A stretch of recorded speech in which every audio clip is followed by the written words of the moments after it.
Aniq bilaman, Novostroyka domlani ikkinchi qavatida joylashgan uylarni borganingizda yoki sotilgan bo'ladi yoki qimmatroq narxda aytishadi.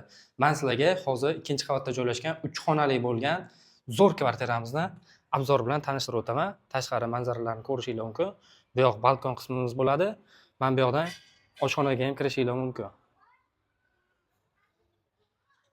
Panoramli oynalar qo'yilgan isitish radiatorlariga ega. Bu esa birinchi xonamiz bo'ladi. Bu yoq esa kirib kelish eshigimiz. Kirib kelganimizda bizlarni mana shunaqangi prixojniy qismi kutib oladi. Birinchi xonamizni ko'rdinglar, ikkinchi oshxonamizni ko'rsatib o'taman.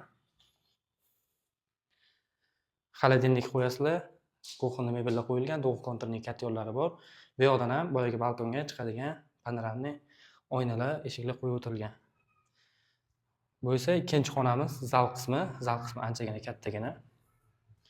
Bu yoqdan esa yana balkonga chiqishingiz mumkin. Konditsionerlar qoladi, isitish radiatorlari bor. O'rta esa yopilgan. Bu 3-balkon qismimiz bo'ladi. Uyimizda balkonlar juda ham ko'p ekan. Tashqari manzaralarni bemalol tomosha qilishingiz mumkin. Bu esa 3-xonamiz. Buni endi menimcha ko'pchilik bolalar xonasi sifatida foydalanishi mumkin. Sababi bu yoqda panoramli oynalar yo'q. Yonida sanuzellari joylashgan. Sanuzilni ham ko'rib turibsizlar, tepagacha, potolokgacha kafel qilingan. Uy egalari o'zlari uchun to'pli pol qilishgan ekan. Sanuzel, koridor va hojatxonani isitishi uchun. Bu esa hojatxonasi. 3 xonali ikkinchi etajda joylashgan uyimiz uchun egalari $55,000 pul so'rashmoqda.